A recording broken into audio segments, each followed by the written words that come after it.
Finally, in the last section of the A section of the 2010 exam, we are looking at question A4. A4 here says, they hit us through the diagram, and next thing is they're saying, choose either program A or program B, and then find and copy out an example of each of the following. Take care to copy out only what is requested, nothing more. So we have A1 to A12, all sorts of things. These are all definitions that you should know. Well, I would explain what they are to you in this video. So this is what we're looking at. We're supposed to find an example, at least one. Then next question says, continuing with either program A or program B, as in part A, find and copy out an example of each of the following. A function call, a function declaration, a variable declaration, an assignment statement, an expression with a Boolean or logical value, a conditional statement. So you find these ones too. This one's a little bit more complex than this. But if you can find both of them, there goes your sweet 30 max. Let's get to the solution section. See you there. Okay, so first and foremost, I want to explain a few things. Where's my board? I need to get my whiteboard back out. Going to the next page. So on here we have a couple of things to look at, right? First thing is a reserved word. So let's talk about the reserved words by definition. So I'm going to be switching between this page and the next. A reserved word is a word that cannot be used as an identifier, such as the name of a variable function or label. It is reserved from use. This is a syntactic definition, and a reserved word may have no meaning. These are words that you find by default exist in a language, like variable types, the name for main, for instance, the if from the if statements, the for from the for loop, the while from the while loop, right? Main itself. And then there's a long list. Bool can be used, catch, try, right? Namespace, float, go to, ASM. Those words don't have to have a meaning that you understand them by when you try to grammatically analyze them in the language that you speak. It is for your programming language to understand, and it is not for you to use. Type, def, union, these are the things that have been reserved, and these are the syntax. So think about syntax every time you're thinking about reserved words. And so if you look at that question, what's the question? If you look at the question, there are all sorts of things here that you can call syntax. There's one here, float. There is another float here. There is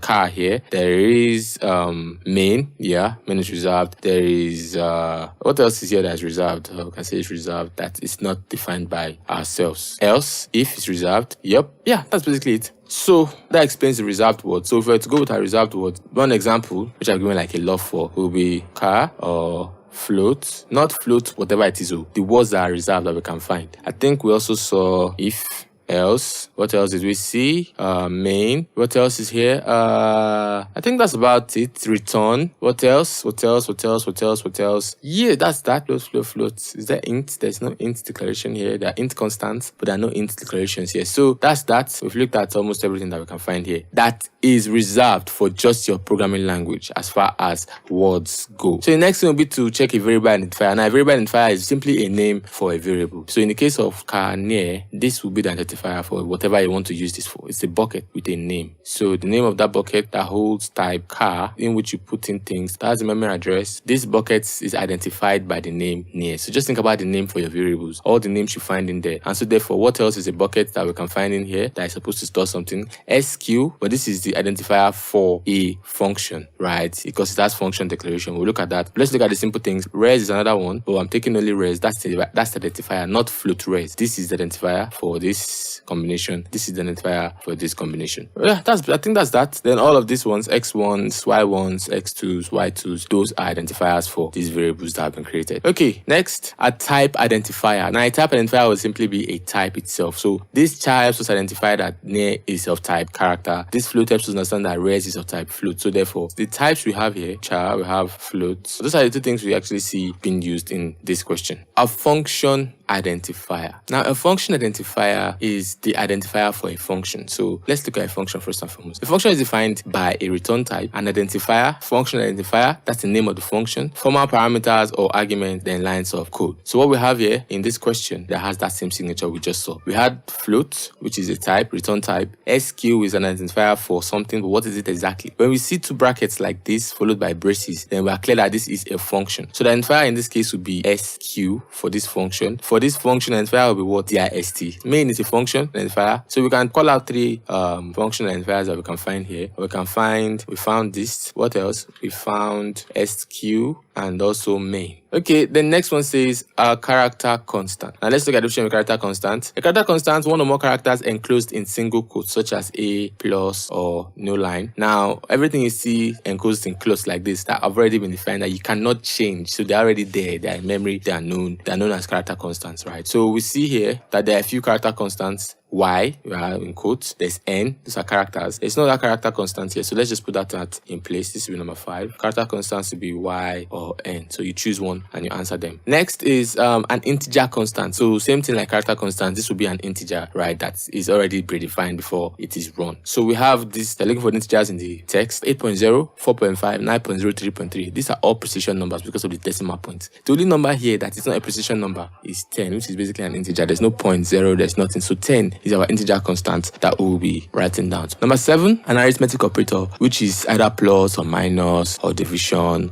or modulus. Those are all operators, but we don't see modulus here, but I think we've seen plus. Yeah, there's plus, there's minus, there's star, which is multiply. There is, yeah, that's star for arithmetic operators. Now the next one is a relational operator, which is used for relating two things to one another, whether one is bigger than the other or they're equal to each other. And here we can see we have less than, right? That's a relational operator. What else is here that can be used to vary two things? There are no equals here. There are no other things. So I think the only one here is less than. Am I right? Yep, it's the only one here, less than. So for number 8, I'm putting down less than. For number 9, number 9 asks us to find a formal parameter. A formal parameter and an actual parameter are different, right? So when a function is being declared or created, it uses a formal parameter. So here, this function is being declared. Float is a return type. This is the identifier. These are the parameters it takes. But what's the name? These are the formal parameters, the parameters that this function expects you to give it, and hence it's called formal, right? And this is everything that works with regards to this after the brace closes. So yeah, that's that for this float. But then when it's called, you pass it what? You pass it the actual parameters that you want it to work with. So we're passing distance here, this 8.0 to match this float, 4.5 to match this float, 9.0 to match this float, and 3.3 to match this float. So therefore, the formal parameters in this question will be float x1, float y1, float x2, and float y2.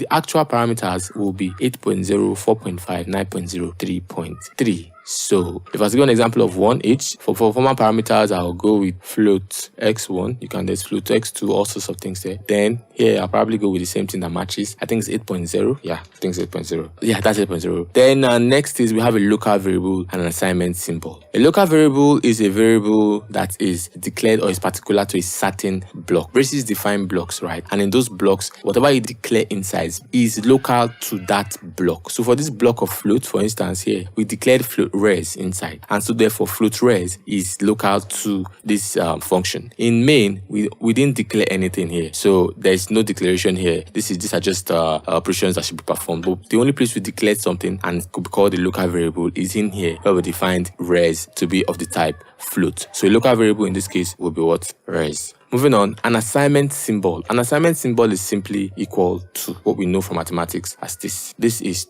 used to assign values to variables. So we can find that here and here and here and where else. Yeah, that's about all we'll find in this question. So I think we're done with the A part. Now let's move on to the B part. Let's just quickly call this off. Continue with either program A or B, as in part A. Find and copy out an example of each of the following. So same thing, just that new list. The new list here says a function call. So a function call is if you are seeing a function that has been defined and is being called somewhere else, that is a function call. You could call a function inside another function, but the idea is that this is a function call. This one calls this one here, right? SQ is being used. So when a function has been created and is being used to perform an operation, you say that is a function call. So the function calls we find here are this, and this. What else is a function call that you find here? Yeah, nothing. Main is being defined here because it has this and it has the braces, right? Float SQ is being defined here because it has this brackets and it has these braces. Float distance is being defined here because it has these braces, these parentheses, and then these braces. So all of these are function declaration. The only calls here are sqrt calling a function like this, SQ calling this bracket. Then we have here this calling this. So as a typical definition or look of a function call will be something like this. It will be the function identifier followed by this straight up. There are no braces. There's nothing like this. So here they will pass in something. So whatever you're passing, which is your actual parameters, right? You pass your parameter to the function and the function returns whatever the return type as declared. So this one is assigned to something that will catch whatever it returns. This is a function call, and we can see from here that things that match that structure are square root with big bracket, and that SQ again with brackets in them. So let's just say with SQ blah blah blah plus, right, and that SQ blah blah blah, or SQ itself with y2 minus y1. It's a function call, or the other one. Then what else? This that has been passed 8.03.3. Okay, so that's that for that, the function call. A function declaration. Alright, a function declaration, like we said, is where the function is being defined, right? So this is a function declaration where this is named the type of the function. If you notice, when I talked about functions here, I said a function is defined by this return type followed by identifier followed by formal parameters, then followed by lines of code. So in the structure that was given, if you try and format this, you see that there's the type, return type here, there's the identifier, that's the name of the function, then there's the parameter list, what the function is supposed to collect, what type of data it's expecting, then there's a return statement followed by your calculation. So this is a line of code in here. Same thing for this float list. You have the type, you have the name, you have the parameters, right? The formal parameters followed by your declarations inside. So this braces here and this bracket here helps you know what a function declaration is. Just look for a function to be return type followed by name, then look out for something like this, a bracket and two braces. So you can see a return statement inside, or you might not, depending on the type. If it's a void function, then there will be no return. So if you look at main is what? A function itself, because it has this bracket followed by what? These braces. And then you always see sometimes you have a return type at the bottom. So let's move on to the next question. A variable declaration. Where is a variable declared? Variable declaration is something like this. Same thing like function declaration, but it's different in the sense of just have a data type followed by an identifier, which is the name of whatever you're calling. So what do we have here that has a data type followed by a name, no brackets or whatever? We have character near, that's one. We have float res, that's another one. Then we also have other ones going on in here. This. But let's just leave this for another definition. We'll have this and this to work with. So we'll say, you can see all these things keep repeating themselves. We just want to know how good you are at finding these things. So these are good examples to go with. Next in the question, an assignment statement. So basically a full statement that has an equal to here. This is an assignment statement. This is an assignment statement. It's a full statement followed by a semicolon. So statement followed by a semicolon. So whatever it is. So in the case of this whole thing here is a statement, right? This is a statement, an assignment statement. Why? Because assignment operation is here. And so you read the whole statement. And so what do we have here? Near equals y, right? Character y. Or this one. Or you have this one. There's an assignment operator here, and then there's a full statement in front of it. So you can either write this, or this, or this. So let's just go with one example because I have space. So we can say near equals y. Then don't forget the semicolons. Okay, next up on the list is give an expression with a Boolean value. So coming from what we have here, we're trying to find a Boolean value and expression. So a Boolean expression or a logical expression is an expression that either equates to true or false, or contains relational operators that you're familiar with, which are simply operators like less than, greater than, equals, not equals, this is an exclamation, or equal to, or greater than, equal to, or less than. So these are relational operators. So when you see an expression that contains any of these things, which is an expression that is equated to something, then most definitely that expression is a Boolean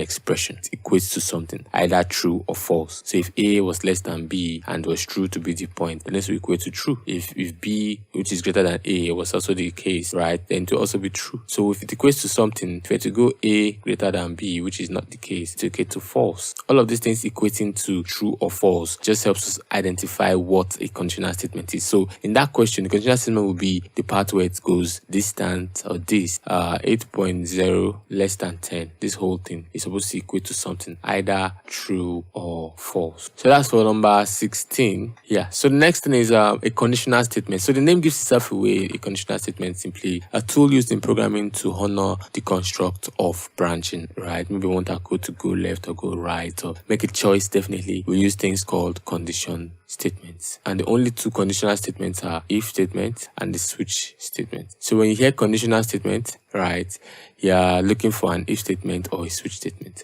And in this case, the only if statement here is if this stuff 8.0, 4.5, 9.03.3 is less than 10, right, then perform a function here. So this whole thing is a conditional statement.